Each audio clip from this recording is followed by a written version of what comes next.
Good afternoon and welcome to today's news brief. Today is Tuesday, October 27. Erick Santillán, Municipal Civil Director for Los Cabos, said in an interview with Cabo Noticias that this weekend the sanitary authorities, led by COEPRIS, the State's Commission for the Prevention of Sanitary Risks, along with Municipal Civil Protection authorities, conducted inspections that led to the closing of 3 local bars, and a hotel was issued a fine. Santillan mentioned that the fines go from 50,000 to 300,000 pesos depending on the infraction.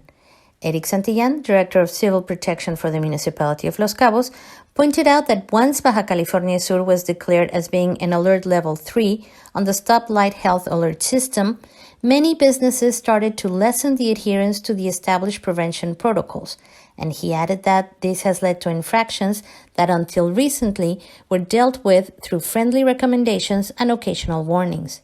Nevertheless, the Municipal Director of Civil Protection said that, starting this week, the authorities will be much stricter when dealing with non-compliance to the sanitary and prevention protocols that must be in place for businesses to operate during this pandemic, implementing sanctions, fines, and business closings. Erick Santillan said that as the protocols become more relaxed in the businesses that are open, we are at risk of having to go back on the alert system and maybe even go back into lockdown conditions, which in Santillan's opinion would be catastrophic for the economy of Los Cabos. And for this reason, he remarked that everyone needs to do what is required to ensure that we continue to adhere to the established protocols, such as operating at the allowed capacity, using disinfecting gel with a high content of alcohol, and maintaining social distancing in order to continue to move forward in the alert stoplight system.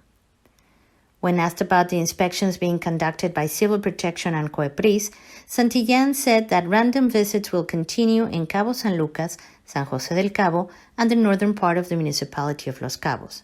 He added that inspections are also being conducted at convenience stores and supermarkets to make sure that the protocols are in place, including restricting access to children, checking the customer's temperature, using sanitizing mats and gel, and maintaining the maximum allowed capacity, with the authorities being stricter during the next 2 weeks. Santillan mentioned that at this point, it is very important to continue to observe the recommended protocols and to be aware of the fact that this is not the time to hold large parties or ignore the preventive measures, especially the social distancing recommendation and avoiding large crowds in order to avoid a second wave of COVID cases. The Secretary of Health for Bajacaliforniasur said that everyone is responsible for their own health and that everyone should decide whether or not to attend a political meeting. When asked directly if the health authorities would fine or sanction the political meetings being organized by prospective candidates around the state, Dr. Victor George Flores said that the health authorities would not fine or sanction the prospective candidates, as they are doing with businesses that aren't complying with the established protocols, and added that if somebody is irresponsible and organizes a massive event, each person should discern whether to attend. He said that it is a difficult situation because the health authorities want to avoid a rapid increase in the number of COVID-19 cases, and at the same time, they don't want to violate any political rights. The focus, said Dr. George Flores, is to find ways to lessen the number of positive cases.